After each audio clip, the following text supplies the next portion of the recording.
Must not go about in the street with a vacant heart. You must have some Torah memorized to take. We're going to start off with, if you can explain what is yeshiva means and where it comes from. Yeshiva is the Hebrew word for school. Generally speaking, it refers to the Jewish schools in the higher grades, high school and college level. And in yeshiva, typically, students will study strictly Judaics, Torah and Talmud and Jewish law and Jewish philosophy. A yeshiva, generally speaking, will be either exclusively boys or exclusively girls. What's the basic belief of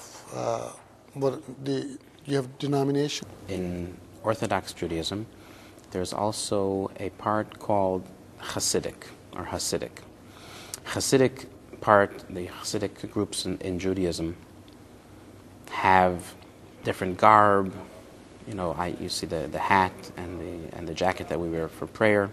So the different Hasidic groups will wear different clothing based on where they originated from, sure, in Europe or in Russia.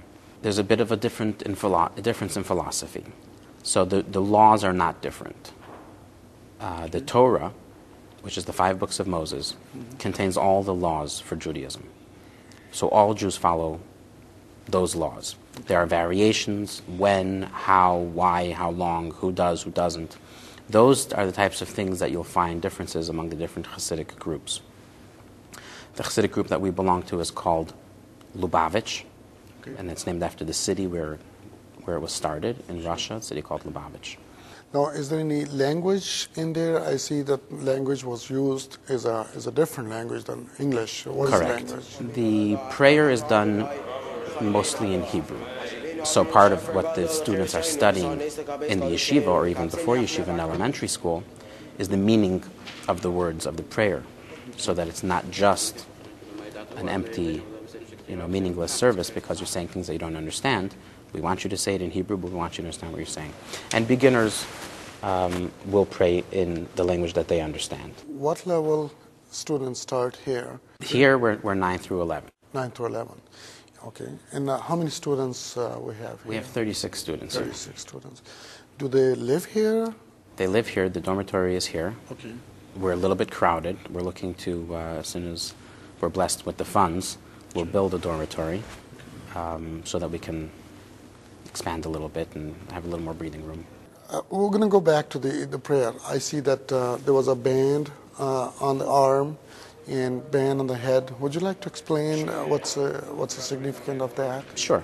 There's a passage in the Torah that says that you should bind a sign on your arm and on your head as a sign of your devotion and commitment to God.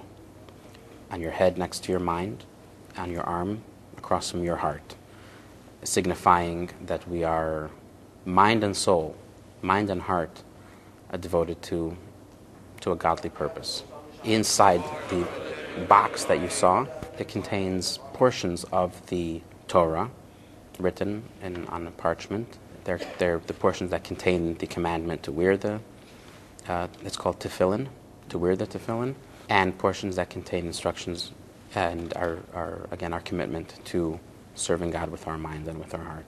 From the age of 13, when in Judaism a boy becomes a man, he begins to pray the morning prayer with the tefillin, wearing the tefillin. You also notice that the married people also wear a prayer shawl. And what are the do's and don'ts which you like your kids to follow or your students to follow? You want the whole list? No, just briefly, if you can explain for our viewers, what are the major things? The Torah contains 613 commandments for Jewish people and 7 commandments for non-Jewish people. In the 613 commandments that are for the Jewish people, the rabbis and the scholars over the years have added a lot of rules and regulations and expounded on those 613. So there are several thousand little rules that we start following and keeping as infants, as children, so that by the time we're growing up, by the time we're in yeshiva, it's second nature to us.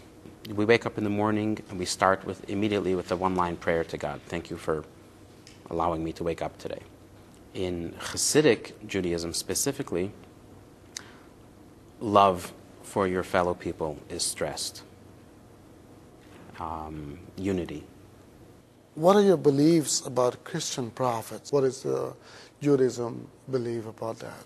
Judaism's belief in religion in general is that religion is a good thing. And even if it's not Judaism, if it's a religion, if you're focused on religion, you're focused on God, then you're doing a wonderful thing. Judaism does not look for converts. We do not want people to become Jews, to convert to Judaism. We want you to do your thing, whatever religion you belong to, and do your thing and do it right. Like I mentioned earlier, Torah, Judaism has 7 laws for non-Jews. The law to only believe in one God, not to believe in false gods, the law to not to kill, not to eat from a living animal, which would cover all the rules of cruelty to animals, and the basic rule of setting up a justice system. So when the other religions or other people are sticking to those 7 rules, that's what Torah, that's what God wants from the world. That the non-Jews follow these rules, and Jewish people follow those rules, and everybody is focused on making the world more godly. And what would you say to our viewers that if anybody want to learn more about religion, Judaism? There's a website called Chabad.org. Like I mentioned, we belong to the Hasidic group called Chabad Lubavitch. Chabad.org will teach you anything you want to know about Judaism. There's a website called AskMoses.com, where you can ask a virtual Moses anything you want about Judaism. But also people are welcome to walk through our doors and speak to one of us, speak to one of the rabbis, or to one of the students, and pretty much answer all your